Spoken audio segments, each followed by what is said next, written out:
Vin Diesel, Hollywood's silent powerhouse who transformed Fast and Furious, Triple X, and Pitch Black into legendary franchises. Rising from poverty without a father, raised by a single mother on New York's harsh streets, he was once nobody, rejected by Hollywood for being neither white enough nor black enough for traditional roles. From working as a nightclub bouncer to financing his first film with 3,000 borrowed dollars, he created his own opportunities when every door remained shut. Yet fame's spotlight couldn't erase the internal darkness. Through losing loved ones and enduring constant physical suffering, life's challenges have pursued him for decades. Now at 58, bearing countless physical and emotional wounds, Vin Diesel transcends his action star persona, embodying living proof that even the most powerful engines can fracture, yet continue running on pure determination and steadfast loyalty. Born Mark Sinclair in Alameda County, California on July 18, 1967, his birth certificate bore no father's name, just an empty space marking an uncertain destiny. His mother, Dolores Charlene Vincent, worked as an astrologer and actress, a woman of strength and weariness. His biological father had disappeared without farewell, leaving only mystery behind. When questioned years later about that absent name, Diesel's voice barely whispered that his mother told him he had connections to numerous different cultures.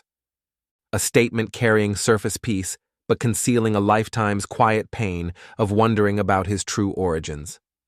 When Mark reached 3 years old, Delora met Irving Vincent, a black theater instructor from Harlem, who became the only father Mark would recognize.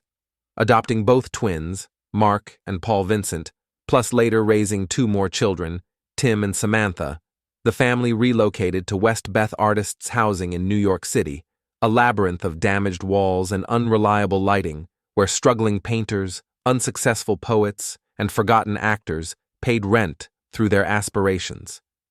The elevators failed constantly, heat disappeared during winter months, and rent stayed cheap, while hope became cheaper still.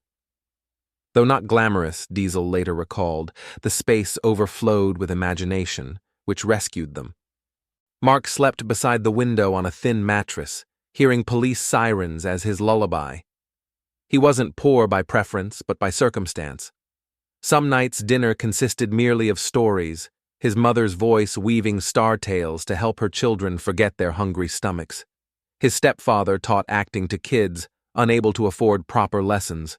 The walls filled with dreams, and dreaming became necessary for survival.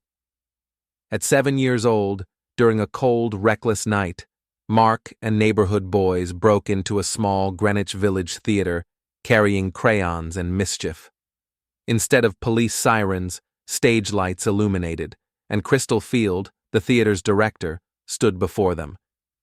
She didn't shout or summon authorities. She handed them scripts instead, telling them to return tomorrow and earn $20 performing on stage. That moment, choosing creation over destruction, rescued his life. From that night forward, Mark Sinclair never abandoned the stage. Acting became the home he'd never possessed, a language for everything remaining unsaid. By 18, he had departed college halls for streets, exchanging books for survival. He studied literature at Hunter College, but hunger spoke louder than professors. He didn't quit school, he once explained. He simply couldn't afford pretending anymore. He lived in small rented rooms where heat malfunctioned frequently, walls smelling of old rain and cigarettes. Days he sold light bulbs by phone. Nights he guarded doors at Manhattan's roughest nightclubs, Tunnel, Mars, Limelight.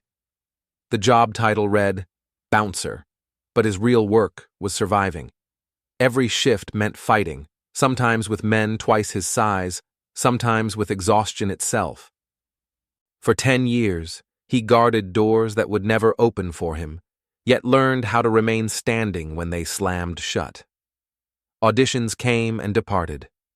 Casting directors examined his skin, his name, his ambiguity. Too white, insufficiently white. Too black, insufficiently black. They couldn't categorize him. Each rejection felt personal, as though Hollywood itself declared he belonged nowhere. He grew weary of awaiting permission to exist, so he granted it himself.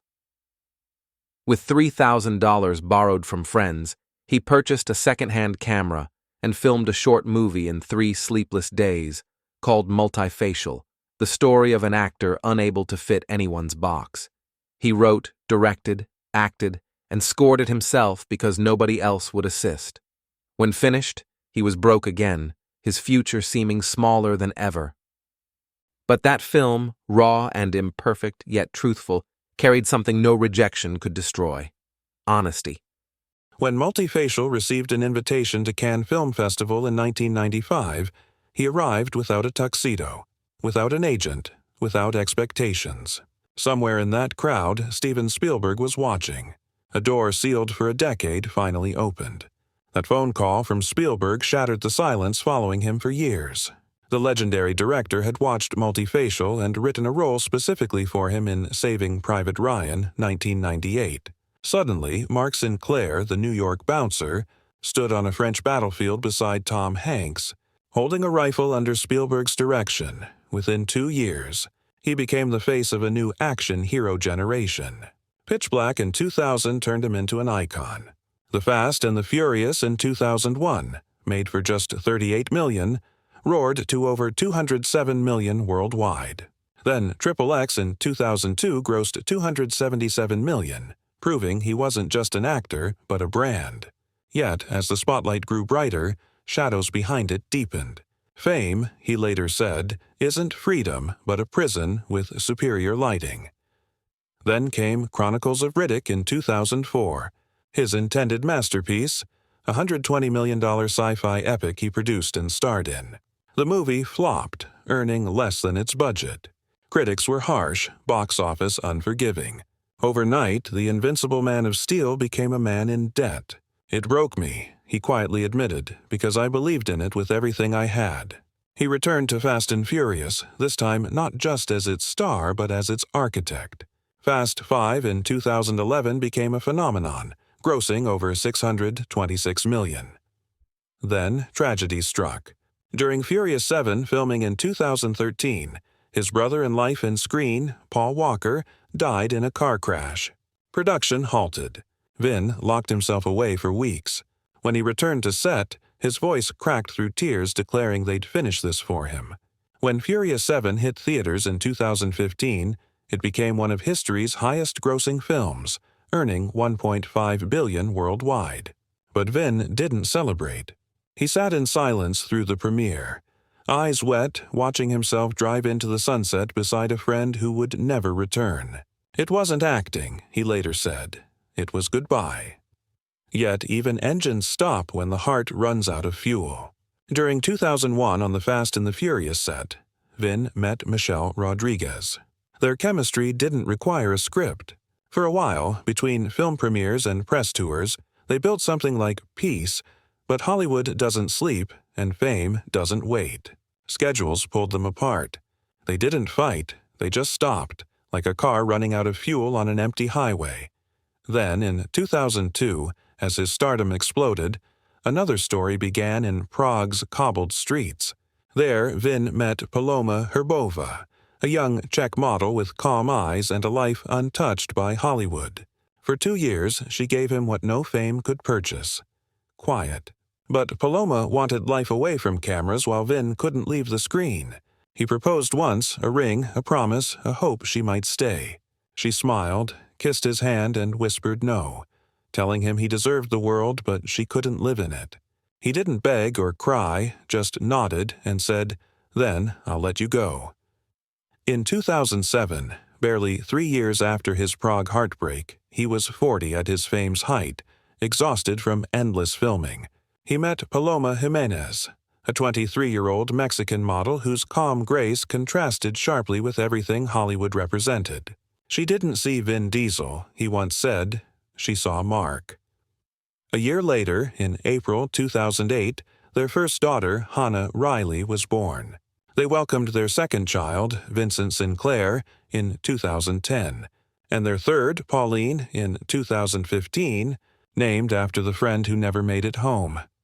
Every relationship has those moments. A close friend said, They just never made them public. Arguments occurred quietly behind closed doors about time, about absence, about how the world never truly stopped asking for him. "I realized I was living fast," he once said, "but missing the family." From that point forward, he changed the rules. No filming on his children's birthdays. Some things are bigger than movies. Family isn't part of the franchise, it's the reason I still believe in one. Through scandal, criticism, and financial strain, he carried the one creed that built his empire: loyalty. When he produced Riddick back in 2013, the film ran out of funding halfway through.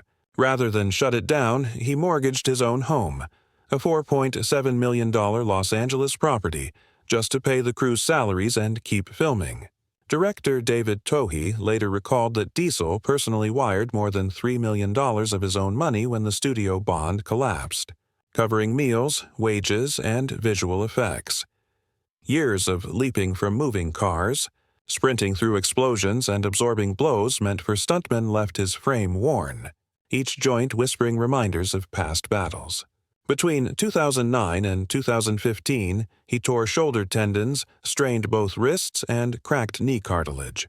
He never used stunt doubles because it didn't feel honest. Doctors warned he could lose mobility within 10 years. By 2022, something changed. The man who once trained for war began training for forgiveness of his body, of time, of himself. Iron weights gave way to yoga mats, to breath, to silence. He no longer chased the mirror. He chased balance. His diet turned pure: lean fish, greens, water, meditation. "My strength isn't in my arms anymore," he said quietly. "It's in my patience." Now, at 58, Vin Diesel stands as living proof that no storm lasts forever. Only the man who refuses to fall does. His estimated net worth exceeds $225 million. His main residence, a $5.2 million Beverly Hills mansion, feels like a temple to balance, not extravagance.